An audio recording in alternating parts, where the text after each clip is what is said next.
Dim light আছে, চাইলে আলো কমিয়ে বা বাড়িয়ে রাখতে পারবেন, চাইলে ভলিউমও কমিয়ে অথবা বাড়িয়ে রাখতে পারবেন। এটিকে আমরা বৈদ্যুতিক সকেটে সংযুক্ত করে দিলাম।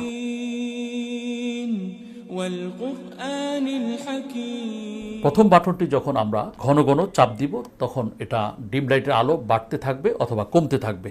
দ্বিতীয়ত হচ্ছে আমরা যখন কিছুক্ষণ ধরে রাখবো প্রথম বাটনটি চেপে, তখন একটি সূরা শোনা যাবে। দ্বিতীয়বার আবার যদি চেপে ধরে রাখি আরেকটি সূরা শোনা যাবে। এভাবে 10টি গুরুত্বপূর্ণ সূরা আমরা এখান থেকে শুনতে পাবো। দ্বিতীয় বাটনটিতে যখন আমরা ঘন ঘন এটাকে চাপ দিব তখন এটা ভলিউম বাড়বে অথবা কমবে। আর এটাকে যখন আমরা চেপে ধরে রাখবো তখন আমাদেরকে দুটি সূরা শোনাবে, একটি হচ্ছে সূরা বাকারা আর একটি হচ্ছে সূরা ইয়াসিন। 3 নম্বর বাটনে এখানে রয়েছে রুকিয়ার আয়াতসমূহ এবং সূরাতুল মুলক। 4 নম্বর বাটনে অনবরত চলতে থাকবে পবিত্র কোরআন তেলাওয়াত। জাদুটোনা, বান ও দুষ্ট জিনের উপদ্রব থেকে সারা রাত আপনার পরিবারকে পাহারা দিবে এই প্লাগ ইন কোরআন, ইনশাআল্লাহ।